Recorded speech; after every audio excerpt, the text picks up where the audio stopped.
15 फरवरी 2026 महाशिवरात्रि है। आप और हम शिव महापुराण की पवित्र शिव महापुराण कथा श्रवण करने के लिए शिवरात्रि के पावन अवसर पर इस पवित्र कथा के दिव्य और भव्य रुद्राक्ष महोत्सव 2026 के अवसर पर इस कथा के जो मुख्य यजमान बने हैं श्री दीप्तेश भाई महेंद्र भाई पटेल, ललित बेन दीप्तेश भाई पटेल अमेरिका से आए हैं, जो यजमान पद ग्रहण किया है। एक बार जोरदार ताली बजाएं। जहाँ बैठे हों वो अपनी जगह पे खड़े जरूर हों। प्रणाम। आपकी बहुत दिन से इच्छा थी और बहुत दिन से मन था शिव महापुराण के यजमान पद ग्रहण करने का। एक बार उनके लिए जोरदार ताली बजाएं जो अमेरिका से आए। सोमानी जी जो प्रतिवर्ष इस पवित्र कथा के और तीर्थ कथा के यजमान बनते हैं। शिव और शिव की ये पवित्र भूमि कंकर शंकर की धरा, जहाँ बैठकर आप भगवान शिव की अविरल भक्ति को प्राप्त कर रहे हैं।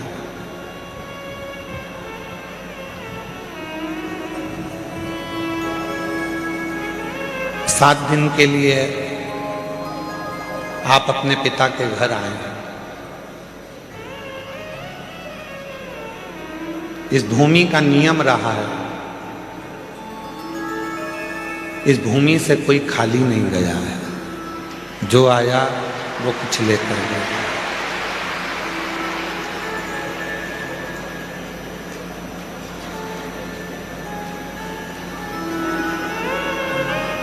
एक दादाजी की गोद में अगर पोता बैठता है, उठता है, तो दादाजी का पेन लेकर जाता है।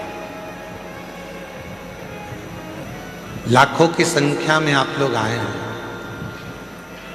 और आज मेरे भोले बाबा भी जब आप 7 दिन बाद यहाँ से जाएंगे तो निश्चित है मेरा बाबा भी तुमको कुछ ना कुछ देकर जरूर भेजेगा। है तो बस स्टैंड जाना पड़ेगा, ट्रेन को पकड़ना है तो रेलवे स्टेशन बोलो बोलो जाना पड़ेगा, फ्लाइट पकड़ना है तो एयरपोर्ट, जहाज पकड़ना है तो समुद्र के तट पर जाना पड़ेगा, और भोले बाबा को अगर पकड़ना है तो कुबेरेश्वर धाम आना पड़ेगा।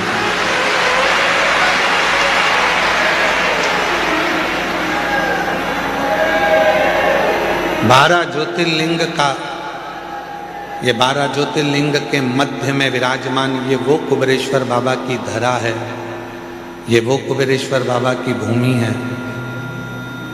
कुबेर भंडारी की वो धरा है जहाँ पर आने के बाद में 12 ज्योतिर्लिंग में आप भगवान शिव को जो जल चढ़ाते हो, भगवान शिव का जो दर्शन करते हो, उसका पुण्य फल ये कुबेरेश्वर बाबा की धरा पर नमन कर कर आपको प्राप्त हो जाता है। आपको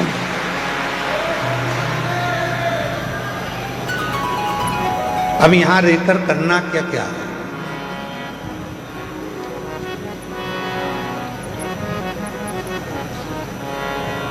शादी का सीजन चल रहा है, तुम सबके घर पे कम से कम 5-5, 6-6 पत्रिका पड़ी हो शादी।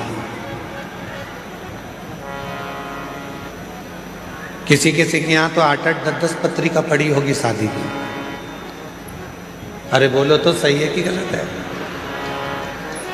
और कभी कभी ऐसा होता है कि एक ही तारीख में 6-6, 7-7 पत्रिका पड़ी रहती है शादी की।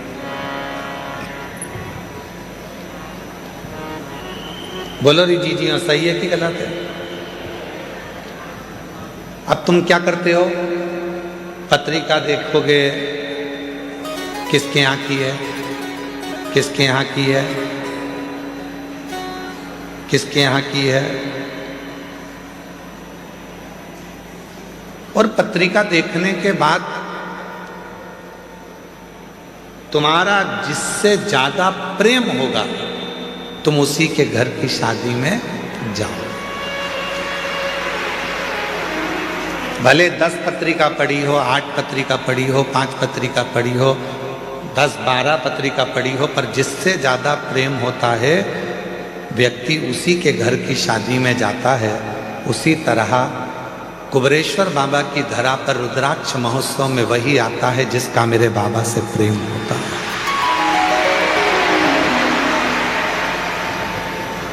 बाबा जिसको प्रेम कर लिया, आपने बाबा से स्नेह करा, आपने बाबा से प्रेम करा, पर बाबा भी तो आपसे प्रेम करे।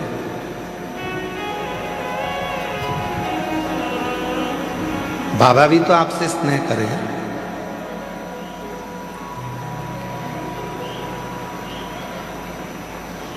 तो जितने ये लाखों की संख्या में जो शिव भक्त बैठे हैं, 1 पंडाल, 2 पंडाल, 3 पंडाल, 4 पंडाल, 5 पंडाल, पीछे के 3 पंडाल, जितने जितने पंडाल में आप लोग बैठे हुए हो, आप सब ध्यान रखना, आप बाबा को कितना चाहते हो ये नहीं मालूम, पर आपको देखकर ऐसा लगता है कि मेरा भोले बाबा आपको बहुत चाहता है। दक्ष प्रजापति के घर में 60 कन्याओं का जन्म हो चुका था।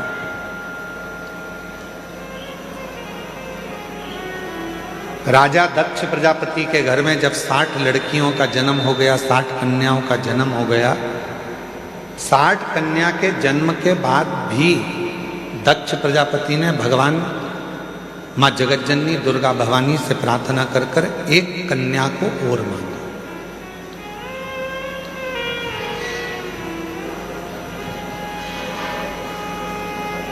एक कन्या और मांगी।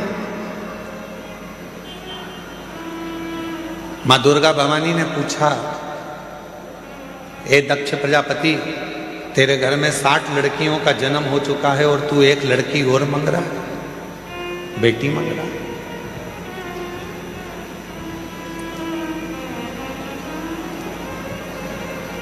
अभी हम कल डबरा की कथा पूरी करके फिर हम छतरपुर के बागेश्वर धाम गए थे। वहाँ पर भाई श्री रमेश भाई जी ओझा जी ने, पूज्य भाई श्री ने एक बड़ी सुंदर बात कही। पूज्य भाई श्री ने कहा, जैसे अपन कहीं दान देते हैं और दान देने के बाद रसीद लेते हैं, कहीं डोनेशन दिया तो डोनेशन के बाद हम जो रसीद लेते हैं उस रसीद को देखकर हम बड़े खुश होते हैं कि हमने दान किया, हमने पुण्य किया। तो पूज्य भाई श्री कह रहे थे,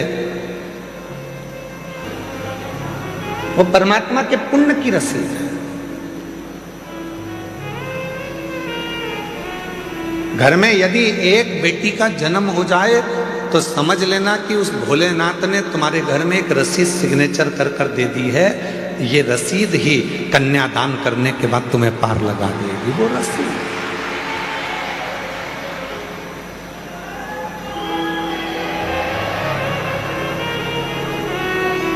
दक्ष प्रजापति के घर में 60 कन्याओं का जन्म हो गया, एक कन्या और मां जगतजननी दुर्गा भवानी से मांग रहे हैं। और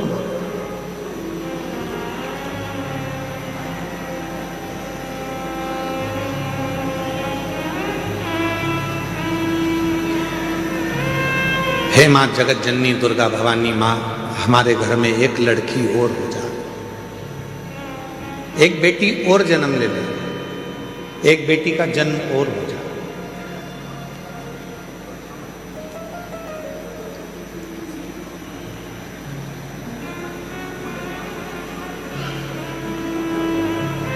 देवी जी ने पूछा, जगतजननी दुर्गा भवानी ने पूछा कि तुम्हारे घर में इतनी लड़कियां हैं,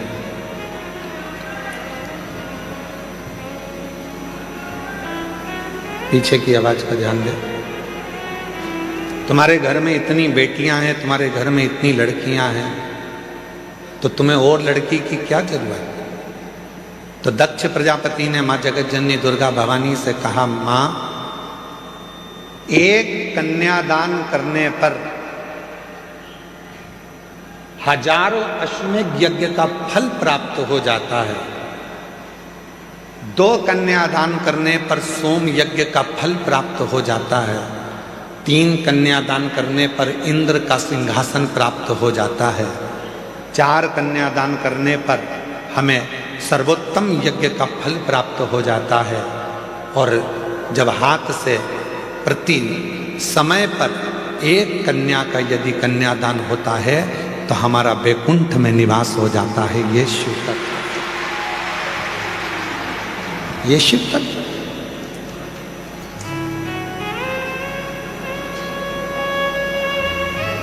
एक बेटी और दे दो। और दक्ष प्रजापति के घर में मां जगत जननी दुर्गा भवानी ने कहा कि बेटी ढूंढने के लिए कहाँ जाऊंगी या बेटी को खोजने के लिए कहाँ जाऊंगी, इसलिए मैं खुद तुम्हारे घर में, मां जगत जननी कहती हैं कि बेटी बनकर तेरे घर में आऊंगी, स्वयं तेरे घर में आऊंगी।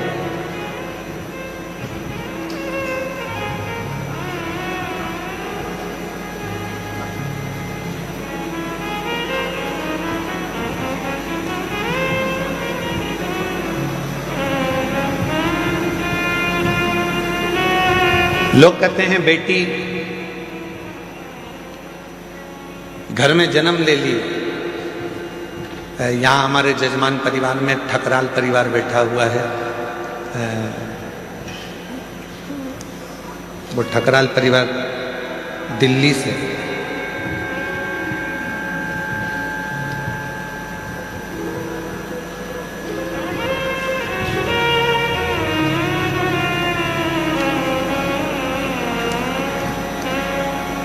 इस बेटी से एक हिम्मत लेना चाहिए। कहाँ बेटी है बेटा? ये बेटी है। इस बेटी से एक हिम्मत लो।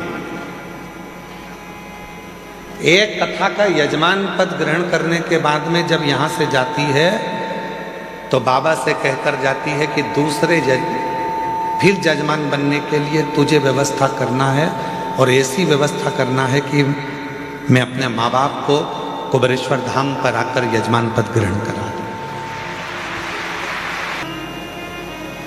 कल एक डबरा के अधिकारी जी ने प्रश्न किया डबरा में, पूर्व गृह मंत्री श्री नरोत्तम मिश्रा जी के यहाँ कथा चल रही थी, तो वहाँ एक अधिकारी ने, वहाँ के अच्छे अधिकारी ने एक प्रश्न किया कि गुरुजी,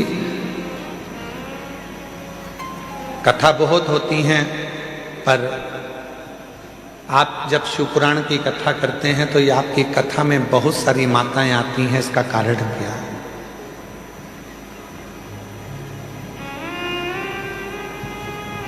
इसका कारण क्या है? हमने कहा इसका केवल एक कारण है, ये हमको सुनने के लिए नहीं आती है।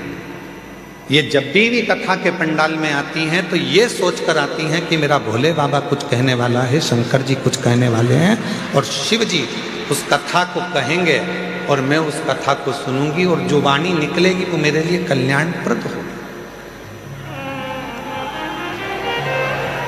वो मेरे लिए।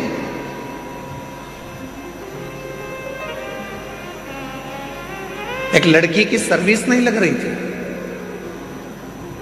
एक माँ बाप पत्र है,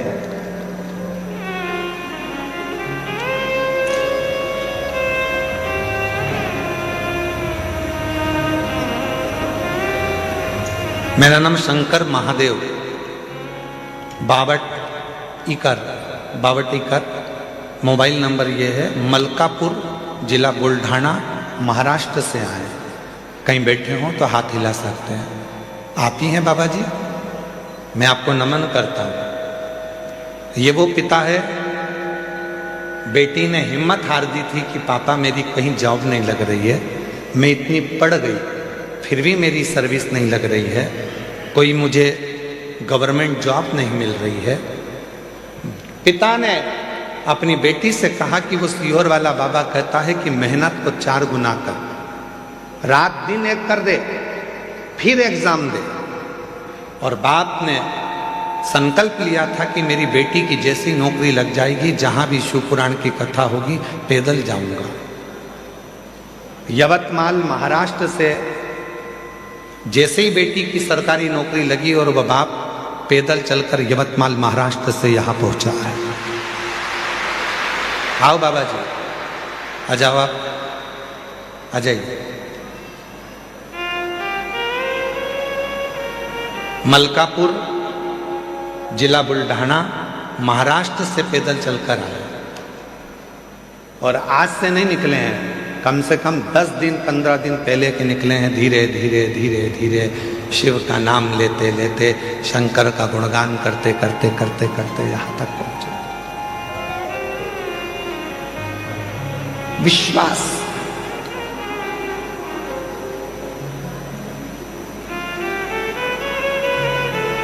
किसको सुनने के लिए आए हो आप? सीहोर वाले बाबा को तो टीवी पर भी सुन लेते हो, सीहोर वाले महाराज को तो, और सीहोर वाला महाराज तो आपसे मिलता तक नहीं है। इसीलिए आप लोग कथा के मंडप में भी आते हो, कुबेरेश्वर धाम पर आरती होती है तो उसमें सम्मिलित हो जाते हो कि किसी न किसी रूप में दृष्टि तो पड़ जाएगी, मिल तो जाएंगे, देख तो लेंगे। और दया की ना होती जो आदत तुम्हारी, तो सुनी ही रहती अदालत तुम्हारी। जो गरीबों के दिल में दया तुम ना पाते, तो किस दिल में होती इबादत तुम्हारी। ये तो उसकी कृपा है, ये उसकी करुणा है, ये उसकी दया है।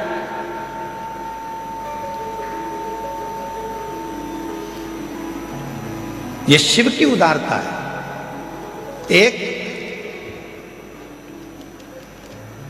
बेटी तुम्हारे घर में यदि है, और उस परमात्मा से कहना, और फिर निवेदन करूं मेरी जीजियों, बेटे के जन्मदिन पर तुम फटाके फोड़ो चाहे ना फोड़ो, बेटे के जन्मदिन पर तुम नगाड़े बजाओ चाहे ना बजाओ, पर बेटी तुम्हारे घर में जन्म ले तो उस दिन खूब खुशियां मनाना कि मेरे घर में मेरे परमात्मा ने एक बेटी को भेज दिया।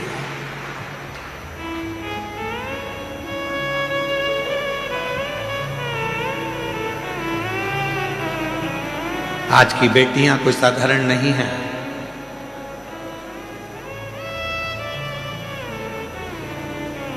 जो भारत की भूमि के लिए तत्पर आगे बढ़कर मिसाइलों को दागती है, और भारत की एक बेटी पूरे पाकिस्तान को हिलाकर आ जाती है, ये वो भारत की भूमि है, ये वो भारत की भूमि है। जिस भारत की भूमि पर बेटियों का सम्मान है, जिस भारत की भूमि पर बेटियों का आदर है, जिस भारत की भूमि पर बेटी को कन्या रूपी रतन कहा जाता है, जिस भारत की भूमि पर बेटी को हमारे यहाँ एक माणिक रतन कहा जाता है, जिस भारत की भूमि पर बेटी को सम्मानता का भाव दिया जाता है, ये वो भारत की भूमि है। और कितनी बेटियां बैठी हैं यहाँ पर, ढेरों। जितनी बुजुर्ग माँ हैं वो भी किसी ना किसी की बेटी हैं, जो युवान माताएं बैठी हैं वो भी बेटी हैं, और जो मेरी छोटी छोटी कन्या बैठी हैं वो भी बेटी हैं। कितनी बेटी?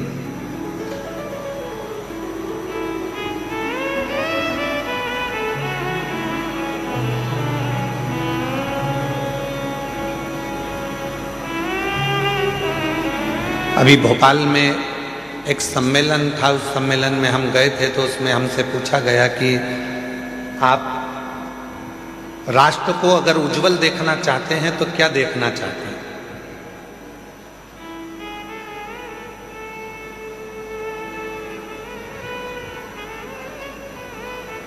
एक कार्यक्रम था, उसमें हमसे पूछा राष्ट्र को आप उज्जवल देखना चाहते हैं तो क्या देखना चाहते हैं? तो हमने कहा हम ये देखना चाहते हैं, अभी तक नारा था बेटी पढ़ाओ बेटी बढ़ाओ, हमसे कोई पूछे तो हम भी एक नारा देना चाहते हैं, बहू पढ़ाओ और देश बचाओ। कोई हमसे पूछे तो एक नारा हम भी देंगे कि जैसे तुम बेटी को पढ़ा रहे हो, जैसे बेटी के लिए तुम अपनी जान दे रहे हो, वैसे बहू को भी अपने घर में आने के बाद उसकी इच्छा पूछो, बेटा पढ़ना है, आगे बढ़ना है, तुझे कुछ करना है। जैसे बेटी के लिए हम तत्पर हैं, वैसे बहू के लिए भी तत्पर। बहू के लिए, वो भी तो बेटी है हमारी। एक सुंदर चरित्र है अशोक सुंदरी का। अशोक सुंदरी जी की उम्र थी 9 वर्ष। भगवान शंकर मां पार्वती की सुपुत्री अशोक सुंदरी 9 वर्ष की थी। काशी में भ्रमण कर रही थी, क्योंकि काशी उनको प्रिय था।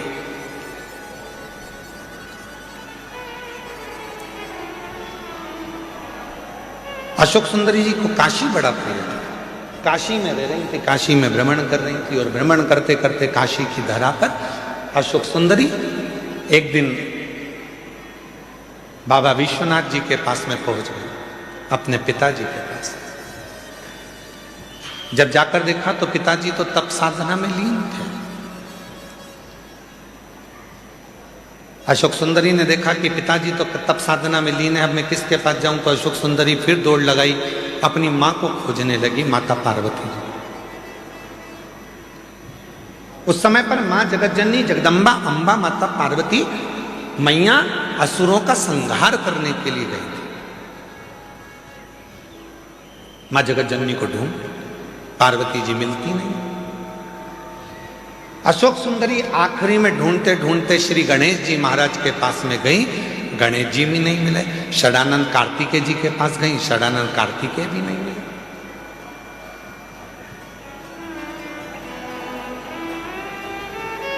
बहुत ढूंढा अशोक सुंदरी जी ने, ना पिताजी मिल रहे हैं, ना मां मिल रही है, ना गणेश जी मिल रहे हैं, ना कार्तिकेय जी मिल रहे हैं। आखिरी में अशोक सुंदरी एक स्थान पर एक वृक्ष के नीचे बैठ गई, मौन होकर। और जो बात हमने आपसे पहले भी कही, आज फिर कहते हैं, जब तुम्हारे मन में अशांति उत्पन्न हो, जब तुम्हारे मन के अंदर बहुत ज्यादा टेंशन हो, अशांति हो, चिंता हो, डिप्रेशन हो, कहीं मत जाओ।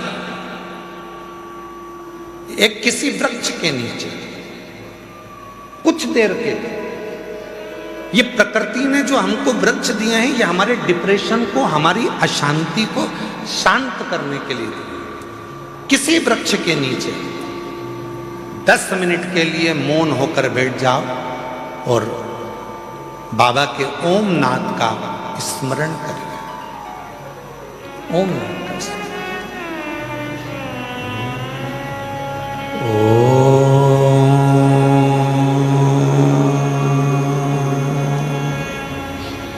जब हम ओम नाथ का स्मरण करते हैं किसी वृक्ष के नीचे बैठकर, तो प्रकृति के देव भगवान देव अधिदेव महादेव हमारे ऊपर दृष्टि देते हैं, हमें देखते हैं। शिव महापुराण की कथा में लिखा है, गर्ग संहिता में लिखा है, पद्म पुराण में लिखा है, नर्मदा पुराण में लिखा है, स्कंद पुराण के रेवा खंड में लिखा है, जो पुण्य नदी के तट पर भजन करने में मिलता है, जो पुण्य तीर्थ में जाकर भजन करने में मिलता है, जो पुण्य घर से बाहर निकलकर भजन करने में मिलता है, वो पुण्य एक वृक्ष के नीचे बैठकर ओम का नाद करने से तुरंत प्राप्त हो जाए। को खोलिए, स्मरण करिए देवाधिदेव महादेव के किसी वृक्ष के नीचे बैठकर शिव हमको देख रहे हैं और हम उस शिव को महसूस कर रहे हैं। ऐसा लग रहा है कि हमारे पास में हमारा देव अधिदेव महादेव कुबेर भंडारी स्वयं आकर खड़ा हुआ है। वो नाद है, वो अशोक सुंदरी ने ओम का उच्चारण करा, अशोक सुंदरी ने नाद किया ओम का। शिव पुराण की विद्येश्वर संहिता कहती है, स्कंद पुराण का रेवा खंड कहता है, किसी वृक्ष के नीचे बैठकर जब हम लंबी श्वास लेकर ओम का उच्चारण करते हैं तो महादेव हमको देखते जरूर हैं। और वही हुआ। जैसे ही अशोक सुंदरी ने काशी में बैठकर ओम नाद करना प्रारंभ करा, शिव जी की दृष्टि पड़ी तो इतने में भगवान शंकर तो तप में लीन थे और अशोक सुंदरी उनको महसूस कर रही है कि मेरे पिता हैं।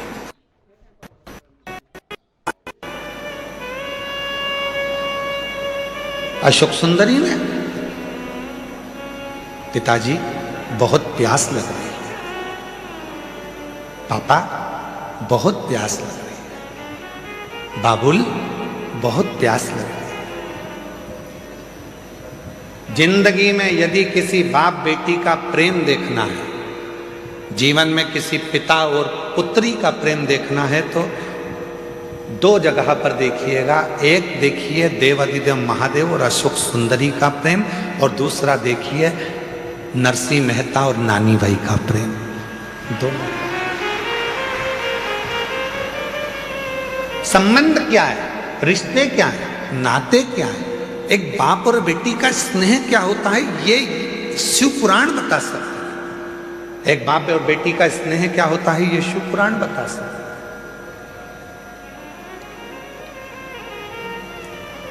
पिताजी मुझे बहुत प्यास लग रही है, बहुत प्यास लग रही है।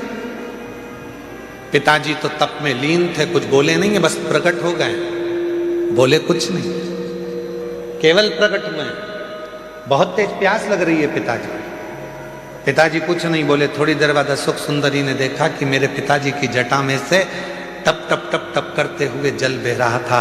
अशोक सुंदरी को लगा कि गंगा मैया सिर पे है तो वो पानी बहा रही है, मैं क्यों ना इस जल को पी लूं। और तुरंत अशोक सुंदरी ने पिताजी के कंधे पर जाकर लिपट गई, और लिपट कर अशोक सुंदरी ने अपने मुख को ऊंचा करा और शिव जी की जटा से, भगवान शंकर की जटा से जो बूंद बूंद जल टपक रहा था, उसको अशोक सुंदरी ने पीना प्रारंभ कर दिया।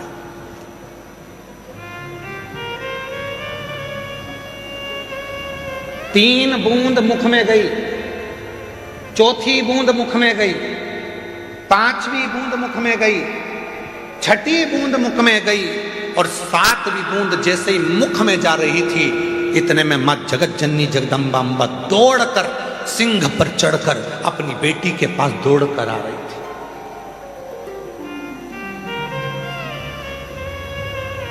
जगत जननी जगदम्बा अम्बा दौड़कर, सुंदरी सुंदरी सुंदरी सुंदरी अशोक सुंदरी सुंदरी सुंदरी, क्या बोले। शिवजी ने देखा कि पार्वती जी इतनी जल्दीबाजी में कहां से आ गई, तो पार्वती जी को देखकर शंकर भगवान तुरंत पूछा, क्या हो गया पार्वती, जो तुम इतनी चिल्लाती चिल्लाती अशोक सुंदरी सुंदरी सुंदरी अशोक सुंदरी सुंदरी सुंदरी अशोक सुंदरी करती हुई आ रही हो, क्या हुआ। अरे वो अशोक सुंदरी तुम्हारे पीछे बैठी है, उसको प्यास लग रही थी, पानी नहीं मिला, तो वो तुम्हारे शीश से जो बूंद बूंद जल टपक रहा है ना, उसको पी रही है।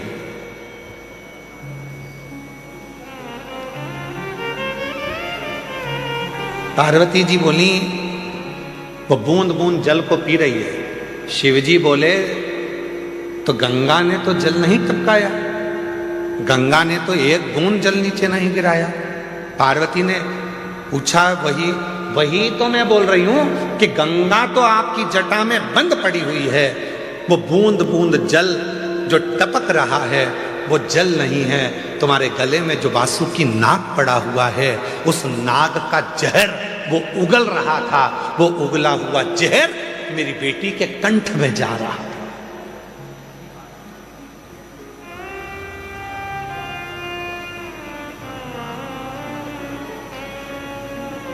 वो वासुकी नाग का उगला हुआ जहर मेरी बेटी के कंठ में जा रहा है, इसलिए मैं अपनी बेटी को बचाने आई हूं।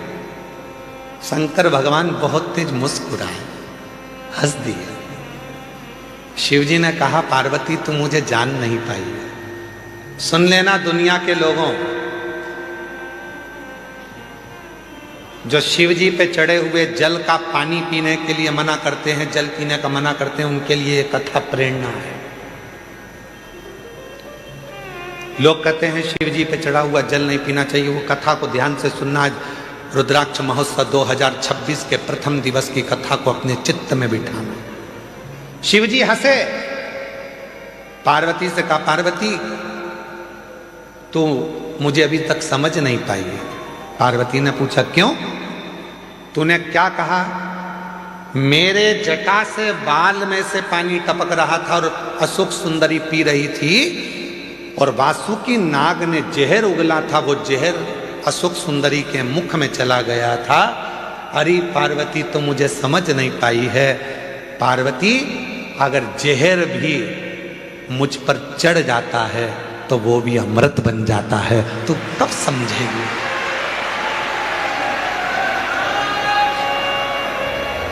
दुनिया के लोग कहते हैं शिव जी पे चढ़ा हुआ जल नहीं पीना चाहिए। उनके लिए यह अशोक सुंदरी और काशी का संवाद कहता है कि शंकर भगवान के जटा में गले पर कालिया विष अपना, वासुकी नाग अपना विष उगल रहा था, और वो विष जटा में से टपक रहा था, जिनको अशोक सुंदरी ने पी लिया था। पार्वती तू मुझे समझी नहीं है।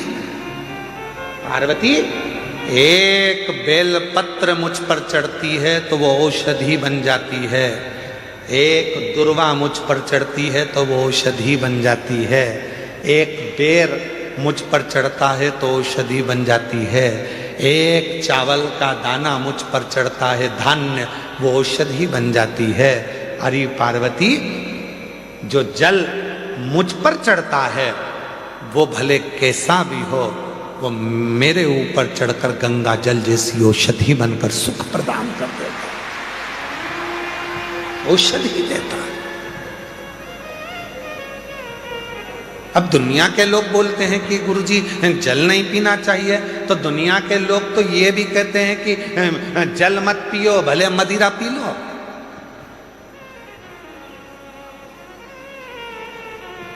दुनिया के लोग तो बड़े बड़े अच्छे अच्छे हीरो भी गुटखे का प्रचार कर रहे हैं, खा लो गुटखा।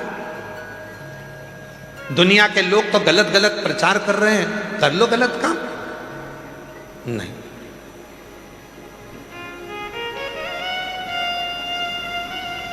सरोज परिहार, जोधपुर, राजस्थान की निवासी हूं। मेरा मोबाइल नंबर ये है। मैं और मेरी ननंद बाईसा आपकी कथा वर्ष 2019 से सुन रही हूं। हम दोनों पिछले 5 सालों से लगातार रुद्राक्ष अभिषेक में, यहाँ रुद्राक्ष महोत्सव में आते हैं। ऐसा कोई साल नहीं गया जिस साल मुझे मेरे भोलेनाथ ने नहीं दिया। रुद्राक्ष महोत्सव कर कर जाती हूँ और 3 से 4 महीने में बाबा मुझे कुछ ना कुछ देता जरूर है। 5 साल से रुद्राक्ष महोत्सव में आ रही हूँ।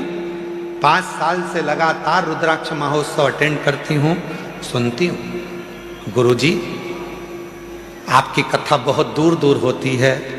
सीहोर हमारे नज़दीक पड़ जाता है। हम लोगों के भाग्य हैं जो साल में 2 कथा गुरु पूर्णिमा की और रुद्राक्ष महोत्सव की मिल जाती है, तो हमारे तो पंडाल की कथा पूरी हो जाती है। गुरुदेव, मेरी 2 बेटियां हैं। छोटी बेटी, बड़ी बेटी का साथ में विवाह हुआ दोनों का, छोटी का भी बड़ी का, पर छोटी बेटी का ससुराल सही नहीं होने की वजह से उसको तलाक हो गया।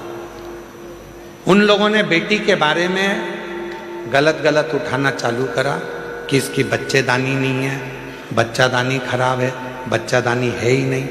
ऐसी अफवाह उड़ाई कि बेटी दिन भर रोती थी। गुरुदेव, 2018 में मेरी बेटी की शादी दूसरी करा दी। मेरी बेटी वकील थी, पर प्राइवेट, सरकारी नहीं। 2018 में शादी हुई और बेटी ने कहा, माँ, डॉक्टर के हिसाब से ऐसा लगता है कि मैं माँ नहीं बन सकती, क्या करूं? मैं अपनी बेटी को लेकर यहाँ आ गया और कथा सुनवाई बेटी को। कथा सुनने के बाद जब बेटी पहली बार यहाँ से गई, उसका गर्भ ठहर गया। पर ना जाने ऐसा क्या हुआ कि बेटी का जो बच्चा हुआ वो शांत हो गया।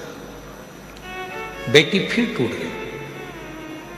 मेरे से कहा माँ मैं वापिस अभी नहीं जाऊंगी क्योंकि मेरा मन बड़ा दुखी है। तो मैंने अपनी बेटी से कहा उसने तुझे पुत्र दिया था, उसने ले लिया, क्यों चिंता करती है, चल कथा में। बेटी को वापिस कथा में लेकर आई और बाबा की ऐसी कृपा हुई कि बेटी जब दूसरी बार कथा से गई तो वो सरकारी वकील बन गई। सरकारी वकील बन गई। तीसरी बार फिर कथा में आई तो उसका खुद का मकान बन गया और बाबा की ऐसी कृपा हुई, तीसरी बार कथा में आई तो बाबा की कृपा से उसका वापिस बाबा ने पुत्र दे दिया। ये शिव की गुरुदेव। दुनिया के लोग इतना ताना देते थे कि दुनिया के लोगों का मुंह बंद कर दिया मेरे भोले बाबा।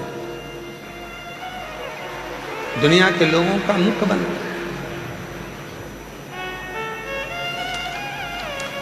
शिव कथा करती है।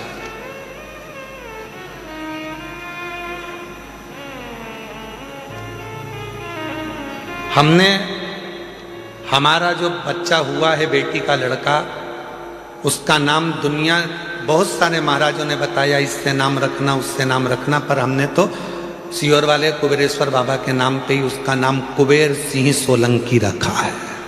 हमने उसका नाम कुबेर सिंह।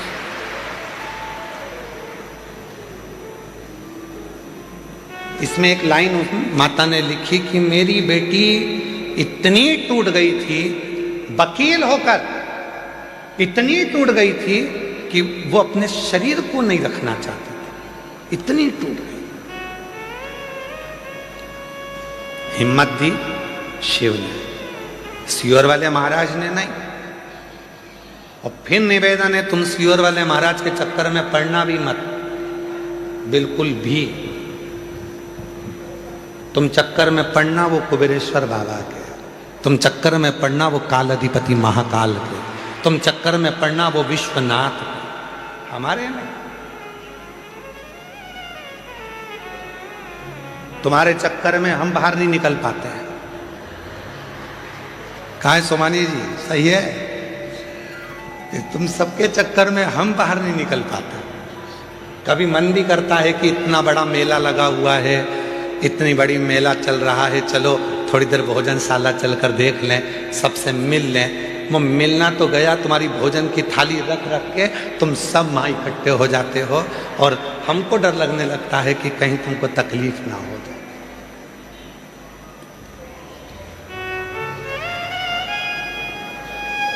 उसके जितना जितना मना करते हैं तुम उतने उतने बिगड़ी औलाद हो। तुम्हें जितना मना करो तुम सुधरते ही नहीं, फिर पीछा पकड़ लेते हो। आ जाओ। अरे क्या शिव कृपा से, शंकर जी की करुणा जब होती है तो अपने आप सब कार्य होता है। इसीलिए आप लोगों से फिर कहते हैं, ऐसे दयालु नाथ से रिश्ता बनाइए। मेरी जीजियों, जितनी मेरी जीजी जीजा हैं, जितनी स्तुति हम करें उतनी स्तुति आपको करना है। हम भी बोले और तुम भी बोलो साथ में। तुम्हारी आवाज और हमारी आवाज दोनों मिले। तीन चीजें हैं, हो सकता है लोगों को बुरा लग जाए। बोल दें जम के तो बोलो, संभाल लोगे, ठीक है।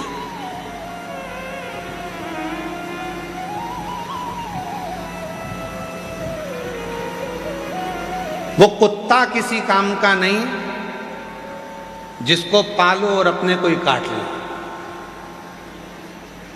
यार पूरा सुनो, अभी नहीं बजाना, अपने को धर लो। वो कुत्ता किसी काम का नहीं जिसको पालो वो ही काट ले। वो पैसा किसी काम का नहीं जिसको कमाओ और हमको ही बिगाड़ दे। और वो संबंध किसी काम का नहीं जो वक्त पड़ने पर हमको ही निपटाने का सोच। वो रिश्ते, वो नाते, वो संबंध वो हमारे अपने रिश्ते जिनको चाहिए कि हमको उन्नति की सीढ़ी पर चढ़ाए, वही हमको खाने को जोड़ दौड़ जाए, तो वो रिश्ते किस काम के, वो संबंध किस काम के?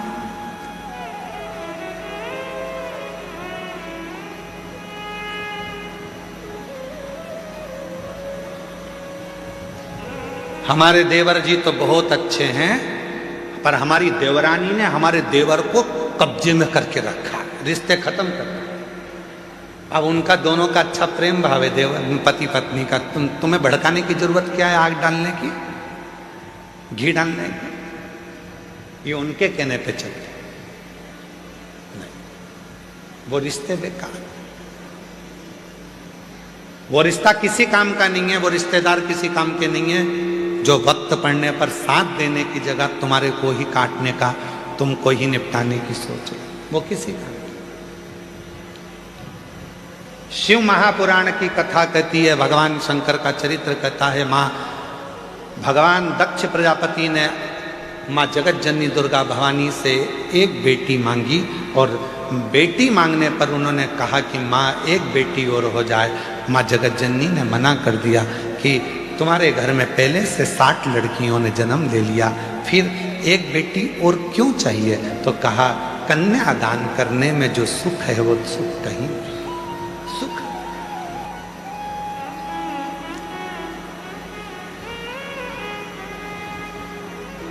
जगत जननी जगदम्बा अम्मा ने कहा कि मैं स्वयं तुम्हारे घर में बेटी बनकर जन्म आई।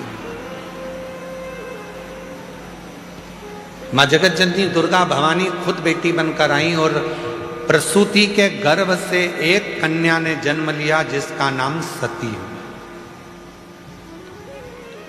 माता सती बाल्य अवस्था से, जब माता सती का जन्म हुआ था, जब गोदी में माता सती जी थी, प्रसूति की गोद में माता सती थी, बाल्यावस्था में माँ सती माता की गोद में जब अटखेलियां कर रही थी, दक्ष प्रजापति ने सती के जन्म उत्सव को मनाया, सारे देवताओं को बुलाया, सबको निमंत्रण दिया, शिव जी के पास में भी निमंत्रण गया, शंकर जी के पास।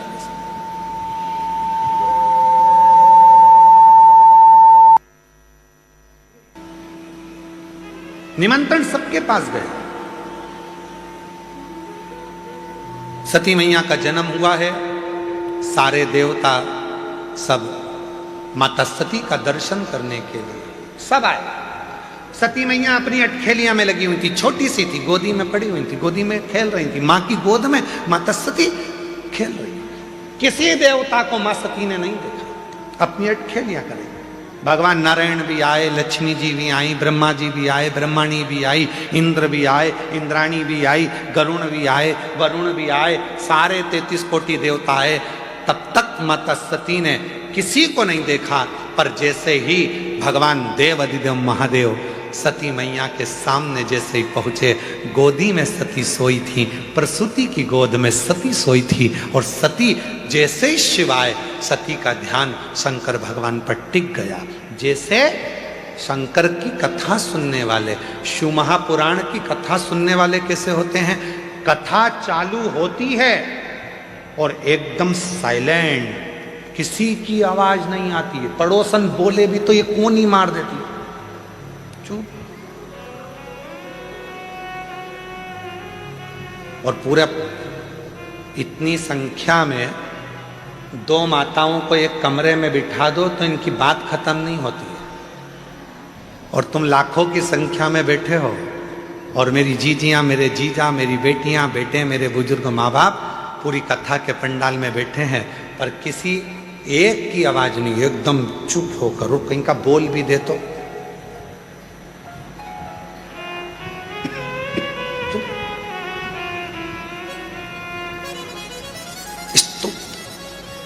जैसे सती मैया भगवान देव अधिदेव महादेव को देखकर एकदम स्तुप्त हो गए, कुछ नहीं कर रही, ना पांव हिलाए ना हाथ हिलाए, शिव को देख रही, केवल शिव।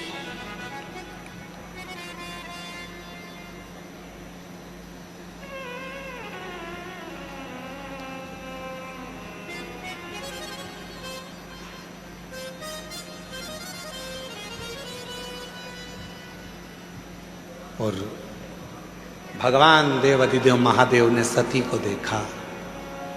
दक्ष प्रजापति को बुलाया और बुलाकर कहा, दक्ष प्रजापति जी, इस सती, ये मेरी जगत जननी जगदम्बा अंबा तुम्हारे घर में आई है। सती तुम्हारे घर में प्रकट हुई है, इसका आदर करना, सम्मान करना, सत्कार करना।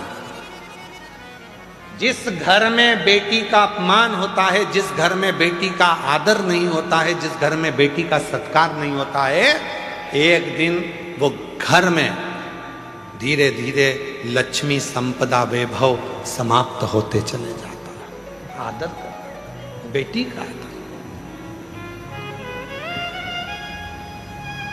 और आपका पूरी कथा को उठाकर देख लीजिए, दक्ष प्रजापति ने ना सती का सम्मान करा, ना सती जी के पति का सम्मान करा, ना सती का आदर करा, ना सत्कार करा। आखिरी में हुआ क्या, दक्ष प्रजापति का सिर कट गया और बकरे का मुख लग गया। सम्मान दो।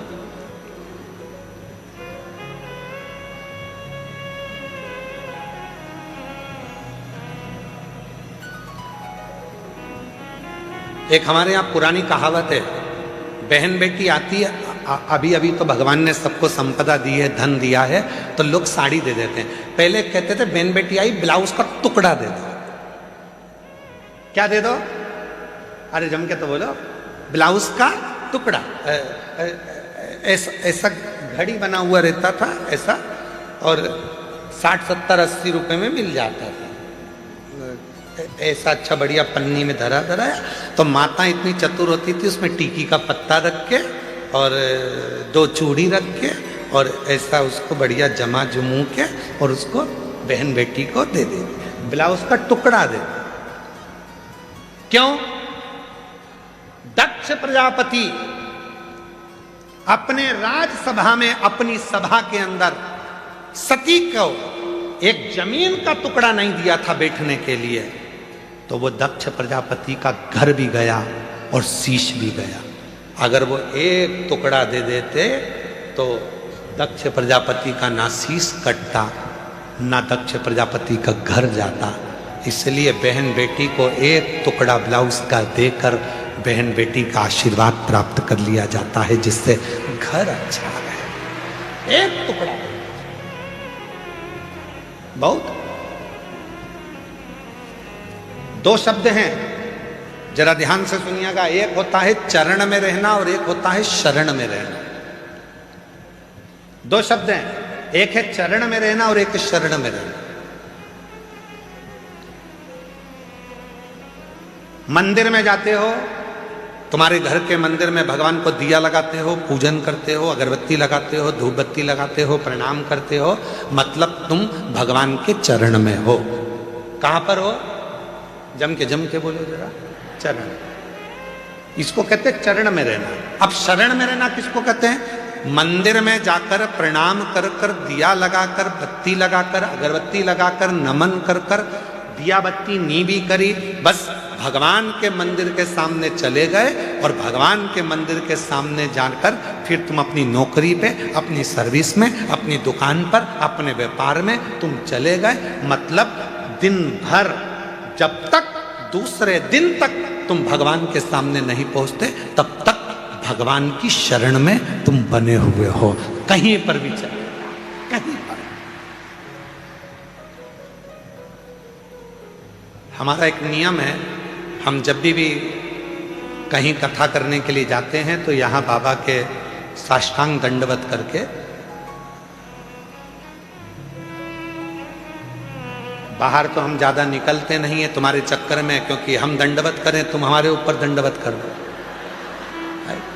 तो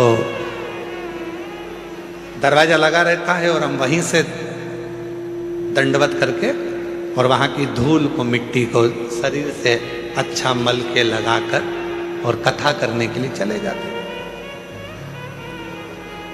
क्यों? कि बाबा हम जब यहां से जाएं, जब तक आए तेरी शरण में रहे। और आप तो किस्मत वाले हो, चरण में भी तुम हो और शरण में भी तुम हो, दोनों तुम हो।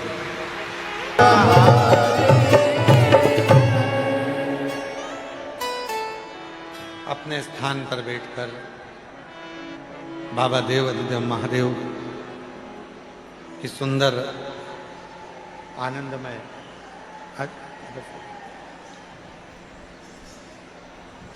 आनंदमय लीलाओं का स्मरण करें।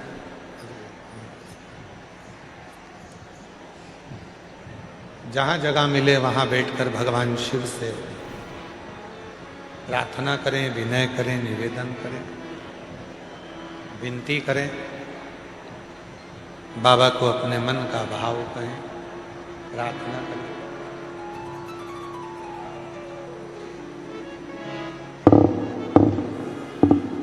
कुबेरेश्वर बाबा की ये पवित्र धरा है,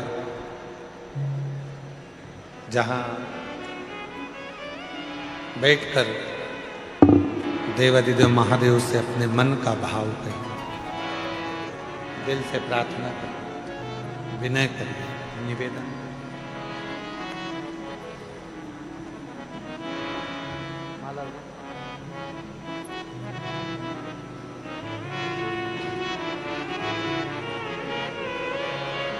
पर आने के लिए दुनिया तरसती है, ऐसी पवित्र कुबेरेश्वर धाम की धरा, जहां बाबा से प्रार्थना करने का सौभाग्य आप और हमको मिला है।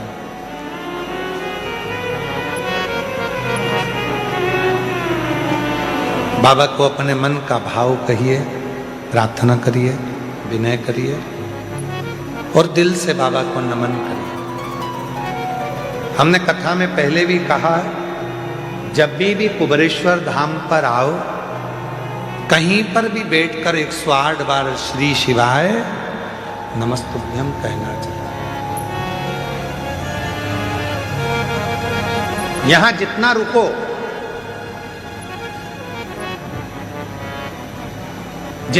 उतना भजन करो। रात्रि के समय पर 2 घंटा 3 घंटे का नियम बनाओ कि ढोलक मंजीरा रखकर सब कीर्तन, अपनी अपनी टोली बनाओ।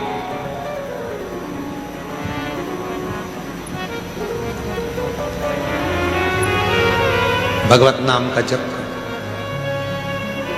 मौका मिला है, बाबा को अपने मन का भाव कहेंगे, प्रार्थना करेंगे, निवेदन करेंगे, विनती करेंगे। बाबा को अपने मन की भाव दशा कहेंगे, साथ में बोलिएगा, प्रार्थना करिएगा, निवेदन करिएगा।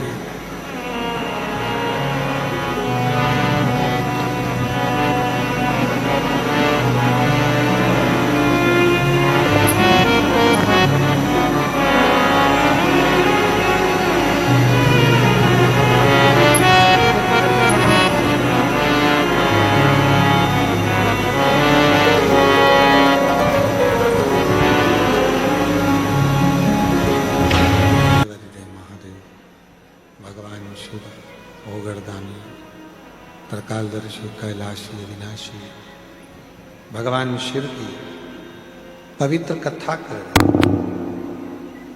भगवान शंकर का पवित्र चरित्र कर। सती मां माता प्रसूति की गोद में शिव सती को देख रहे हैं और सती मैया एक टकटकी लगाकर शिव को देख रहे हैं।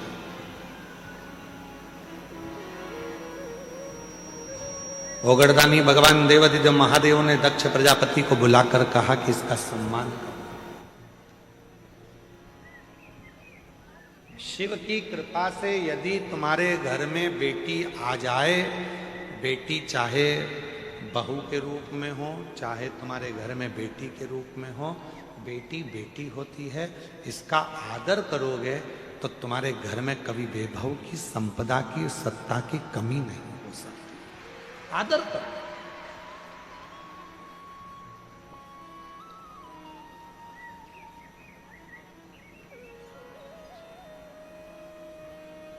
पर दक्ष प्रजापति आदर नहीं कर पाए, इसलिए उनका शीश भी कटा। दक्ष प्रजापति आदर नहीं कर पाए, इसलिए उनका घर भी संपूर्ण नष्ट हो गया। आदर करते तो सुख था।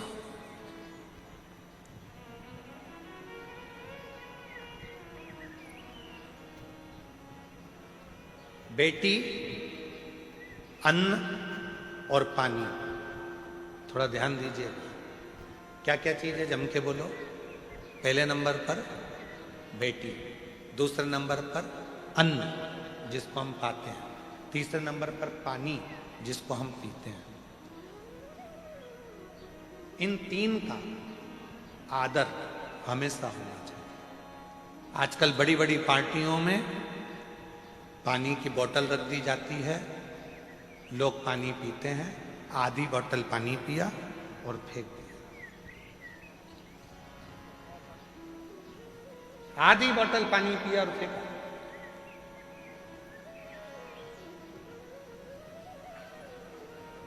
एक पानी की महत्वता महाभारत में भी वर्णन करी गई है। महाभारत के चरित्र को पढ़िएगा। अभिमन्यु के प्राण छूट रहे हैं और अभिमन्यु पानी की बूंद के लिए तरस रहा है।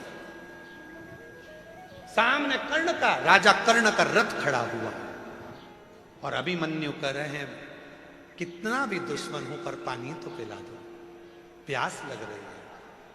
चक्रव्यूह में घेर लिया गया था अभिमन्यु को, मर रहे थे, अभिमन्यु के प्राण छूट रहे थे और वो पानी के लिए तरस रहे थे,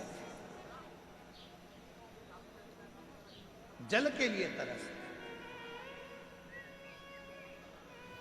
और मांग भी रहे तो किससे? कहा दुनिया का सबसे बड़ा दानी, दुनिया का सबसे बड़ा दानदाता यदि कोई था तो वो राजा कर्ण थे। मांग भी रहे हैं तो किससे? राजा कर्ण से। जल दे दो, जल, पानी पीना है। अभिमन्यु कह रहा है प्राण छूट रहे हैं, मुझे पानी दो। पास में जल की छाजल रखी थी। छाजल जानते हो आप लोग? जम के तो बोलो, छाजल जानते हो? एक मोटा सा, ना जाने ऐसा कोई कपड़ा आता है और कपड़ा इधर से सिला रहता है, इधर से सिला रहता है, चारों तरफ से उसमें इधर से सिलकर एक मुंह बना रहता है, उसमें पानी भर दिया जाता है और मुंह को बांधकर गाड़ियों में उसको टांग देते हैं तो पानी ठंडा होता रहता है, उसको पीते हैं। रथ में, कर्ण के रथ में पानी की छाजल टंगी हुई थी और राजा कर्ण से पानी मांगा जा रहा था। अभिमन्यु कह रहे मुझे जल दे। और राजा कर्ण ने पानी का अपमान कर कर उस पानी की छाजल को उसके पास में पटक दिया, पर वो पानी अभिमन्यु को पीने को नहीं दिया, पीने को नहीं।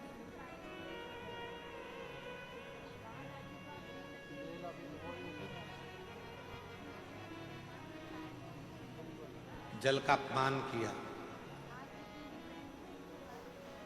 हमारा निवेदन है शादियां करो आप, मना नहीं है, शादियों में पानी भी रखो, मना नहीं है, पर वो पानी की जो बोतल है उस पानी पर एक लाइन बोतल में लिख देना चाहिए कि मैं जल हूं, आने वाले समय का कल हूं, मेरा सदुपयोग करो।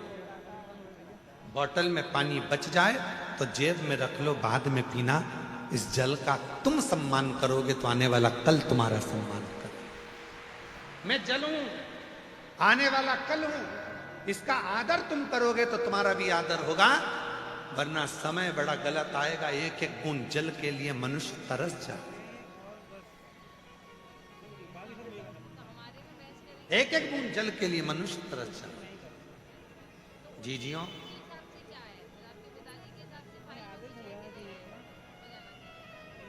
हर वर्ष रुद्राक्ष महोत्सव आता है। ये गर्मी का थोड़ा समय आ जाता है जिसमें पानी की जरूरत पड़ती है और इतना पानी कुबेरेश्वर धाम पर नहीं होता। इतना पानी नहीं है कुबेरेश्वर धाम पर। वो तो कोई कोई ना जाने भोले बाबा किसको भेज देते हैं और पानी की व्यवस्था करवा देते हैं। रुद्राक्ष महोत्सव चालू होने से पहले, पिछले रुद्राक्ष उत्सव के पहले भी एक बहन आई थी और एक बोर कराकर चली गई थी, उससे पानी चलता रहा। पूरा रुद्राक्ष उत्सव बाबा ने झेल। इस वर्ष भी इंदौर से शायद वो कथा में आई हो तो मुझे मालूम नहीं, इंदौर से एक बहन और एक मेरे जीजा आए थे।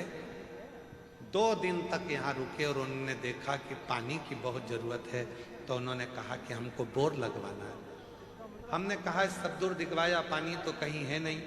तो वो कहने लगी हमने अभी कंकर शंकर की पूजन करी है, हमारा कंकर हम जहाँ रख देंगे और वहीं पर हम बोर करवा देंगे, बाबा की मर्जी होगी तो दे देगा, नहीं मर्जी होगी तो नहीं।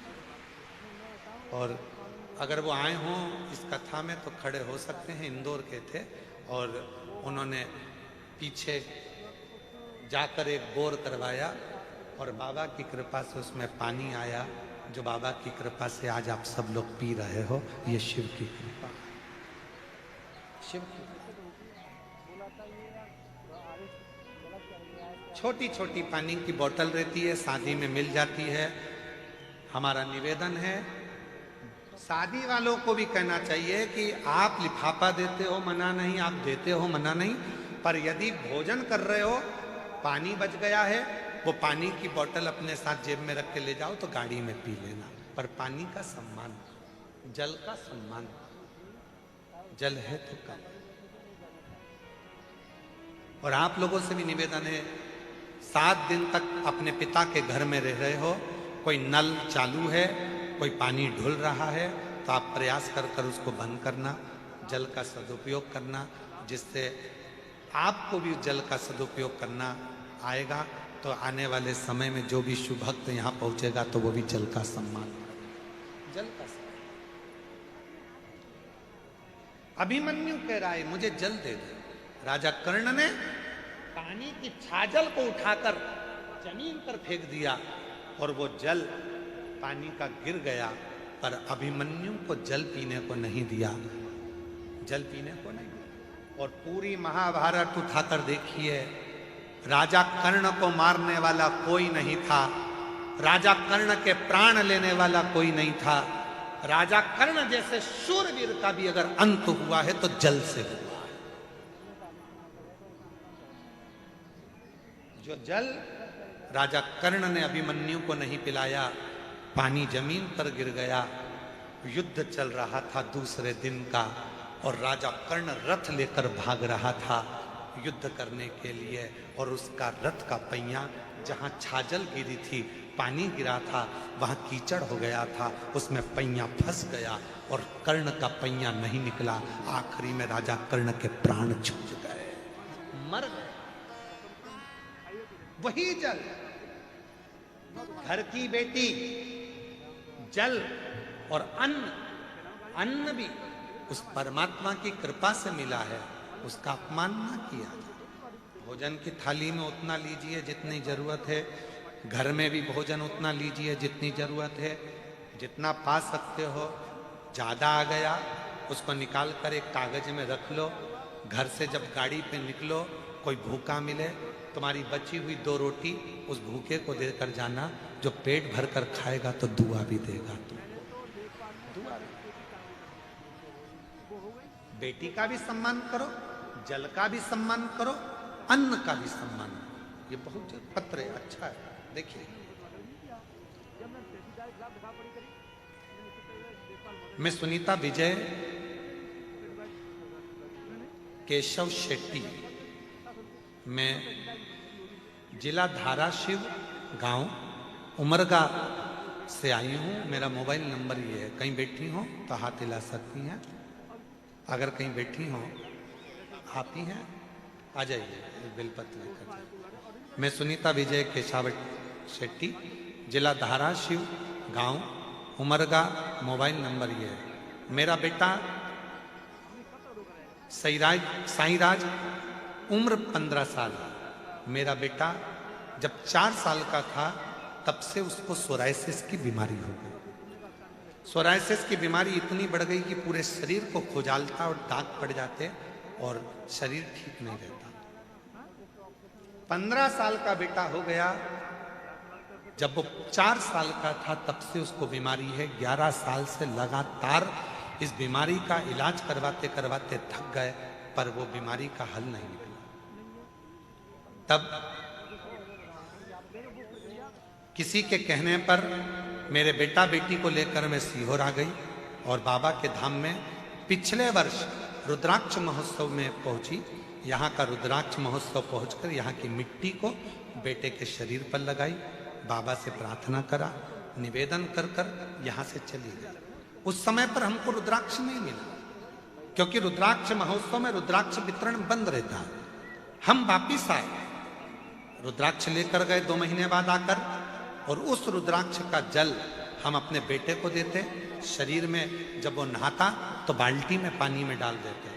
बाबा की कृपा से वो 50% अच्छा हुआ। 50% उसको आराम लग गया।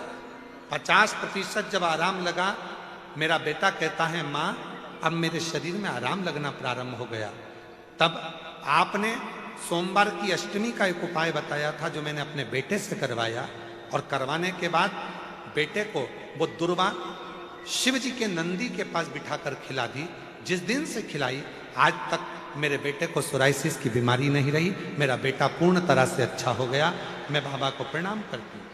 पहला फोटो लगा रही हूँ जिसमें मेरे बेटे के शरीर पर सोराइसिस की बीमारी है। एलईडी पर दिख रहा है। पहला फोटो है जिसमें मेरे बेटे के पूरे शरीर पर सोराइसिस की बीमारी है, और दूसरा फोटो लगा रही हूं जब मेरा बेटा पूरी तरह से स्वस्थ हो गया, उसका पूरा शरीर अच्छा हो गया। ये दूसरा फोटो मैं अपने बेटे का लगा। एक शिव तत्व, एक पत्र और है, अच्छा है, सुंदर, देखिए। संतोष कुमारी नाग, तहसील फतेहपुर, जिला बाराबंकी से आए। कहीं बैठी हो तो हाथ हिला सकती हैं। संतोष कुमारी नाग, तहसील फतेहपुर, जिला बाराबंकी से आए। कहीं बैठी हो तो हाथ हिला सकती हैं। कहीं बैठी हो, बाराबंकी से आई हैं, और अगर कहीं बैठी हो तो हाथ हिला सकती हैं, और अगर बैठी हो तो एक बेलपत्र लेने के लिए आ सकती हैं। गुरुजी, एक लोटे जल का मैं क्या वर्णन करूं। 2019 में मेरे पूरे शरीर पर सफेद दाग हो गए। सफेद दाग की बीमारी हो गई, पूरा चर्म मेरा सफेद पड़ने लगा।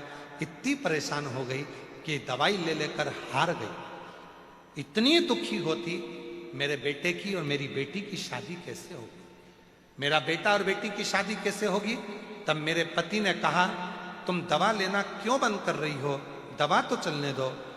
मैंने कहा, मैंने दवा वाले से पूछा कि दवा देते हैं तो हर महीने चेक क्यों करते हैं, जांच क्यों करवाते हैं। उसने कहा कि जो दवाई दी जाती है उससे देखा जाता है कि लीवर और किडनी पर असर तो नहीं आ रहा, इसलिए जांचें कराई जाती है। मेरे पति से मैंने कहा अब मुझसे दवा खाते नहीं बनती। 2019 से दवा खाते खाते 2025 आ गया पर ठीक नहीं। तभी वो मेडिकल वाले ने कहा, एक सीहोर वाला बाबा कथा कहता, तुम सुनो। हम यही रुद्राक्ष उत्सव में 2025 में आए और बाबा की कथा सुनकर यहाँ की मिट्टी को भर कर ले गए, शरीर पे लगाती, जल चढ़ाती, पानी को पीती और उसी पानी से स्नान करती। आज बाबा की कृपा से मेरा पूरा शरीर वापिस वैसा की वैसा ही हो गया। मेरे सफेद चर्म का जो बीमारी थी, रोग था, वो पूरा समाप्त हो गया। कहीं बैठी हो, संतोष कुमारी नाग, तहसील फतेहपुर, जिला बाराबंकी से आई है। कहीं बैठी हो तो आ सकती हैं। शिव शिव है, शंकर शंकर है, ओघड़दानी ओघड़दानी, वो शंभु वो शिव।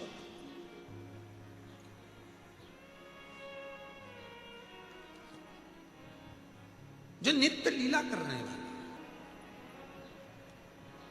कितनी सुंदर बात है। बहुत दूर दूर से लोग आते हैं कुबेरेश्वर धाम पर, कथाओं में, शिव पुराण में लोग मुंह झूठा कराने की। कोई टॉफी बांटता है, कोई पानी बांटता है, कोई कुछ बांटता है, कोई कुछ बांटता है।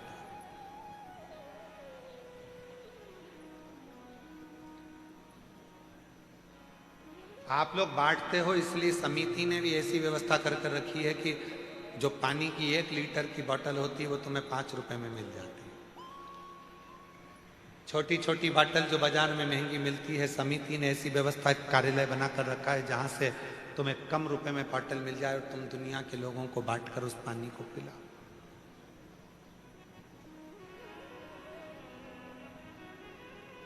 जो अन्न बांटने वाले हैं, कोई बिस्कुट बांटता, कोई टॉफी बांटते, कोई घर से खुरमा बना कर लाते, मठरी बना कर लाते, कुछ बना कर लाते, वो बांटते हैं। उनसे पूछो कि उनको क्या फल मिलता है, उनसे पूछो।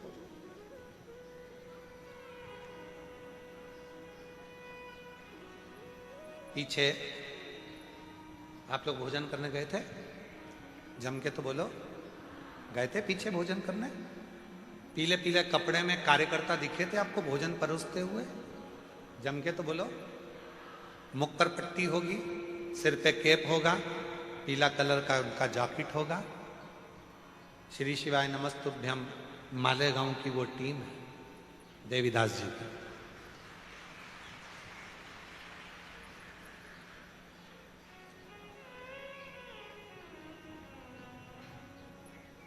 और देवीदास जी से कोई पूछे कि उनको एक बड़ी बीमारी लग गई थी, डॉक्टर ने कह दिया था अब ये बचेंगे नहीं। उन्होंने कहा गुरु जी डॉक्टर समय दे दिया। हमने कहा देवीदास जी चिंता मत करो, सियोर आया करो कुबरेश्वर धाम, खड़े होकर भोजन परोसा करो। केवल कुबरेश्वर धाम पर आकर बैठे नहीं रहना है, सेवा भी करना है। बाबा की आरती हो तो दर्शन भी करना, बाबा की ज्योत का दर्शन करो, आरती का दर्शन करो, भोजन परोसो, झाड़ू लगाओ, सेवा करो। गुरुजी डॉक्टर ने तो समय दे दिया। हमने कहा क्यों चिंता करते हो? लगातार कई सालों से डॉक्टर भले समय दे दिया, पर देवीदास जी को चलाने वाला भी वो भोलेनाथ आज तक चला रहा है। यीशु सेवा करो। कुछ नहीं तो अपने आसपास में कोई कचरा पड़ा है तो उसको इकट्ठा करके रख लो, जब गाड़ी आए ट्रैक्टर आए उसमें डाल दो, इकट्ठा सेवा। आए हो दर्शन करो, आरती करो बाबा की। दुनिया के लोग आते हैं प्रदोष की आरती का भाव करने के लिए, दर्शन के लिए। दिल से बाबा की आराधना करो, साधना भक्ति जितना बन सके। और हर घड़ी हर पल श्री शिवाय नमस्तुभ्यं, श्री शिवाय नमस्तुभ्यं, उसका स्मरण करते, उससे विनती करते। रात को सोओगे, खूब चक नींद में रहोगे, खूब चक नींद में, इतनी तेज नींद आ रही होगी। ये कुबेरेश्वर बाबा की भूमि का प्रभाव बता रहे हैं हम आपको। कमरे में भी सो रहे हो, रूम में सो रहे हो, कुबेरेश्वर धाम के आसपास के जितने होटल हैं चाहे तुम उनमें जाकर सो रहे हो। तुम्हारा कमरा भले एसी का हो, कूलर का हो, पंखे का हो, चाहे तुम जमीन पे सो, चाहे कुबेरेश्वर बाबा की बाहर कितनी भी होटल बनी है उन होटलों में जाकर सो, चाहे किसी के भवन में जाकर सो। कुबेरेश्वर बाबा की भूमि का प्रताप ऐसा है, कितनी भी चक नींद में सो रहे होगे, एक क्षण के लिए रात्रि के समय पर तुम्हारी नींद एकदम चमक कर उठेगी, एकदम लगेगा कोई आया है। चाहे होटल में सो लो, जमीन पे सो लो, चाहे कुबेरेश्वर बाबा की अचानक से